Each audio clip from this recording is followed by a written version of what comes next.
I got a free play on this Lotto ticket, so I did what you're supposed to. I signed the ticket and I gave it to the realtor, and he gave me my slip back saying, and my free ticket and everything. But how is he supposed to like inventory this if he gave it back to me? Normally they keep that for their inventory.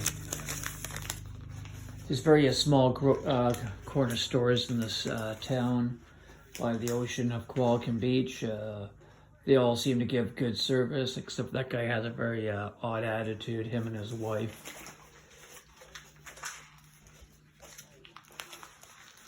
The gas station across the street from them gives really good service, but they don't have Lotto.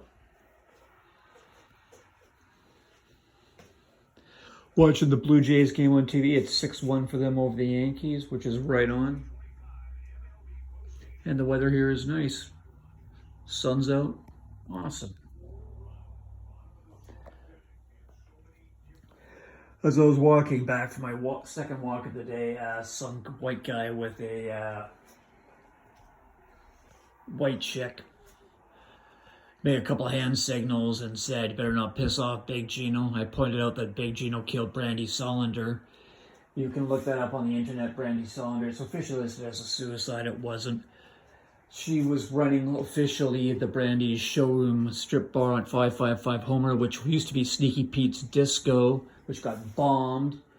And then somehow Mr. Zappano became head of security there, and he still runs the place. Kim Bowlen occasionally writes in the Vancouver Sun about the brawls there between the HAs and the UN gang. No one says the Hells Angels lost. No one says the UN gang lost. Gino is 6'9". But he's getting on the far end of the age scale, unfortunately for him. And he's very lucky in the crime game, and he's never really spent any time in jail. Good for him. He used to run the House of Brussels Chocolate Company on Terminal Avenue in Vancouver. Was there for several years, seemed all legit. Then it was suddenly collapsed. $5 million lost overnight in a stock pump and dump. And the only newspaper that reported that in Canada was a newspaper, the Chronicle, out of Nova Scotia. The local media wouldn't touch the story for whatever reason.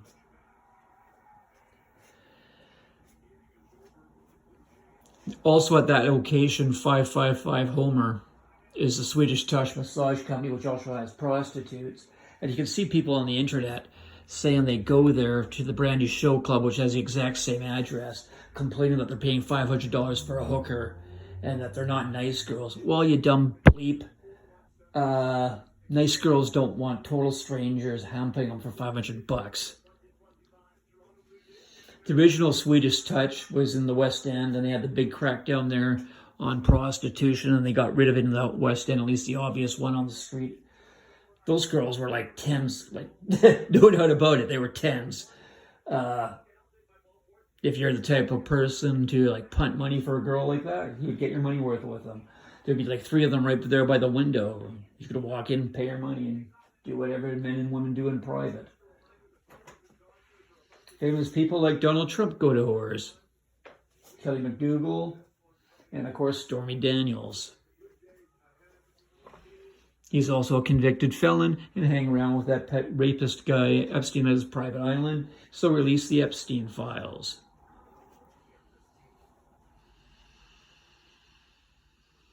I mentioned the Shell station there down the street.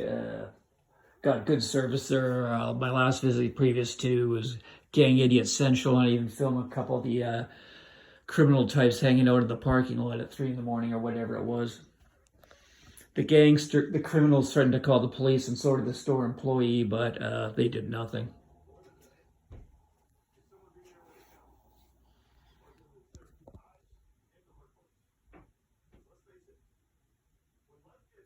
I picked up a bit of litter on my walk. This town doesn't have much of a litter problem.